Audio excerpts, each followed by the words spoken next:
Next topic in this rebellion we have done, that is the fear of people.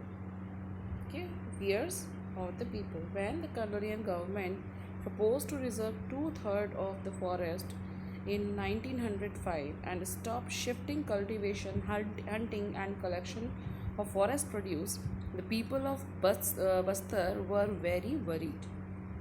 Some villagers were allowed to stay on in the reserved forest on the condition that they worked free for the forest department in cutting and transporting trees and protesting the forest from fires.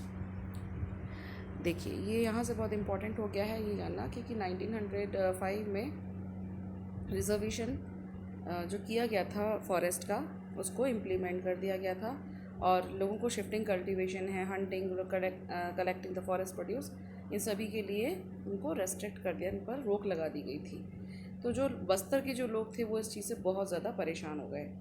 तो कुछ villagers को वहाँ पर रहने दिया गया villages में, forest में।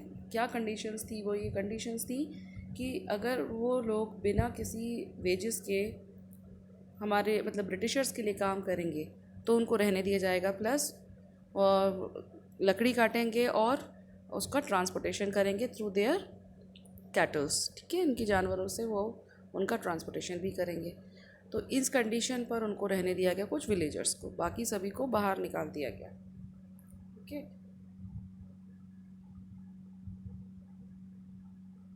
Then subsequently these came to be known as the forest villagers.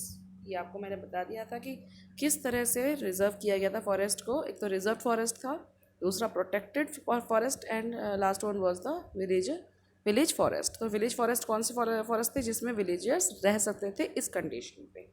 And people of other villages were displaced without any notice और कंपनसेशन।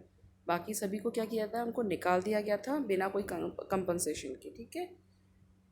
बहुत लंबे समय तक villagers had been suffering from increase land rents and frequent demands for free labour and goods by colonial officials.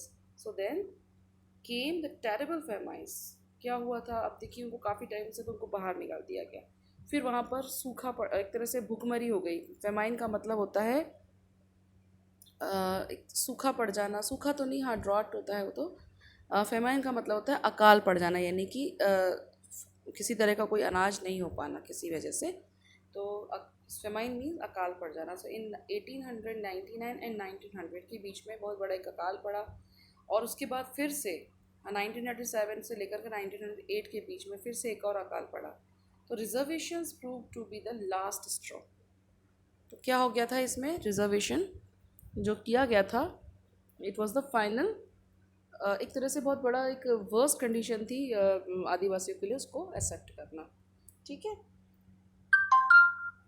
People began to gather and discuss these issues in their village councils, in bazaar. अब ये लोग क्या करने लगे? अब आपस में इस इश्यूज़ को लेकर के बातें करने लगे, जहाँ पर भी जाते थे, जैसे विलेज काउंसिल है, बाज़ार है, festivals of whenever the headman and priest of the several villages were assembled. The initiative was taken by Dhurwas. देखिए, सबसे पहले इस रिबेलियन में जिसने इनिशिएटिव लिया था वो थे ध्रुवास, ठीक है। वो कहाँ के थे? दैट इज कांगर फॉरेस्ट, ठीक है। कांगर फॉरेस्ट में सबसे पहले रिजर्वेशन जहाँ पर इम्प्लीमेंट किया गया था, वहाँ से जो ध्रुवास थे, यानी कि जो ध्रुवा कम्युनिटी के जो लोग थे, इन्होंने रिबेलियन यहाँ से स्टार्ट किया था। Okay, although there was no single leader, many people speak of Gundadhur. एक गुंडाधूर नाम का व्यक्ति था जो इस रिबेलियन में ध्रुवास का लीडर था, ठीक है। So village Nethanar as an important figure in the movement, कि नेथानार जगह थी जो बहुत ज़्यादा इम्पोर्टेंट जगह थी। In 1910, mango bow, a lump of earth, chilies and arrows began circulating between villages। तो बहुत सारे लोगों ने अब इसकी तैयारी शुरू कर दी थी रिबेलियन के लिए कि क्या करना है। रिबेलियन मैंने आपको बताया था, वायलेंस के थ्रू वो लोग अपना ये जो गवर्नमेंट थी उसको हटाना चाह रहे थे। तो उन्होंने क्या किया? अपने जो छोटे मोटे हथियार थे उन्होंने उनको इकट्ठा करना शुरू कर दिया। Okay, so these were actually messages inviting villagers to rebel against the British. Every village contributed something to rebellion expenses। ठीक है, तो उन्होंने कुछ ना कुछ खर्चा अपना अपना उसमें देने लगे ताकि हम इनसे रिबेलियन ले पाएँ, है ना, अपना कोई ना कोई कॉन्ट्रीब्यूशन गाँव वाले देने लगे। So most of those who were attacked were in some way associated with the colonial state and its oppressive laws. ये रिबेलियन किन के ये अटैक किन के ऊपर हो रहे थे? जो लोग जो ब्रिटिशर्स के जो सपोर्टर्स थे उनके ऊपर ये सारे अटैक हो रहे थे। सो विलियम वार्ड एक व्यक्ति थे, a missionary who observed the events wrote, उन्होंने क्या लिखा है, from all directions came streaming into Jagdalpur police, merchants, forest peons, school masters and immigrants. तो उनके ऊपर उन्होंने हमला कर दिया था, जो ज़्यादातर जो ब्रिटिश ऑफिशियल्स थे। ठीक है, तो वो सब जगह से वो लोग भाग करके कहाँ जा रहे थे? जगदालपुर में।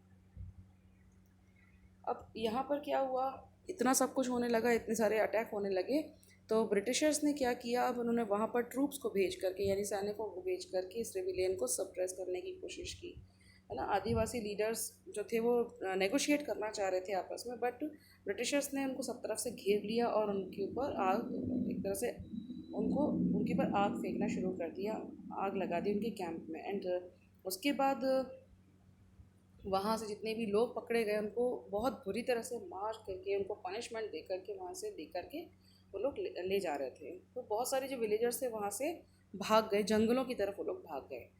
और इस तरह की जो रिबिलियन था उसको शांत होने में करीब 3 मंथ्स लग गए थे, यानी फरवरी टू मई के बीच में इस जो रिबिलियन था उसको शांत करने में इनको 3 महीने लग गए थे for the British to regain control. ठीक है, so however they never manage to capture Gundadhur, वो कभी भी गुंडाधुर को नहीं पकड़ पाए। So in major victory for the rebels, work on reservation was temporarily suspended. तो उन्होंने थोड़े टाइम के लिए क्या किया, ब्रिटिशर्स ने इस जो रिजर्वेशन वाला जो उन्होंने कहा जो लॉ बनाया था उसको थोड़े टाइम के लिए उन्होंने आगे सस्पेंड कर दिया कि चलो अभी हम लोग यहाँ पर इस एरिया में जहाँ पे सबसे ज़्यादा भी रिबेलियन हो रहा है, लोग बहुत ज़्यादा गुस्सा कर रहे हैं या वायलेंट हो गए हैं, तो वहाँ पर उन्होंने कुछ समय के लिए उसको अभी आगे खिसका दिया उस चीज़ को। फिर क्या हुआ, and the area to be reserved was reduced to roughly half of that planned before 1910। तो जिन्होंने जितना एरिया को यानी 1/3 जो एरिया था उन्होंने सोचा था कि इस एरिया को हम रिजर्व फॉरेस्ट में लाए, मतलब रिजर्व कर देंगे, रिजर्वेशन में ले आएंगे, तो उन्होंने उसको जस्ट हाफ कर दिया। ठीक है, और 1910 तक। So this story of the forest and people of Bastar does not end there after independence. Same practice of keeping people out of the forest and reserving them for industrial use continued। ऐसा नहीं था कि केवल यही एक event ऐसा हुआ था, हाँ, ये आज़ादी के बाद, हमें इंडिपेंडेंट होने के बाद भी ऐसा हो चुका है। कब हुआ था? तो इन 1970s the world bank proposed that 4,600 hectares of natural साल forest should be replaced by tropical pine to provide pulp for the paper industry। तो वर्ल्ड बैंक ने हमें इंडिया को ये उन्होंने एक प्रपोज किया था कि आप इतने हेक्टेयर्स यानी 4,600 हेक्टेयर्स में नेचुरल साल फॉरेस्ट को रिप्लेस करेंगे, किससे? पाइन ट्रीज से। पाइन ट्रीज किसके लिए अच्छे होते हैं? To making paper. ठीक है, तो उन्होंने इस तरीके की यहाँ पर भी एक बार इन्वेंट, लेकिन इन जो भी एनवायरमेंटलिस्ट थे उन्होंने इस चीज़ को अपोज किया। ठीक है, so local protest by the local environmentalist that the project was stopped. ठीक है, तो इसके बाद हम बात करेंगे फॉरेस्ट ट्रांसफॉर्मेशन इन जावा।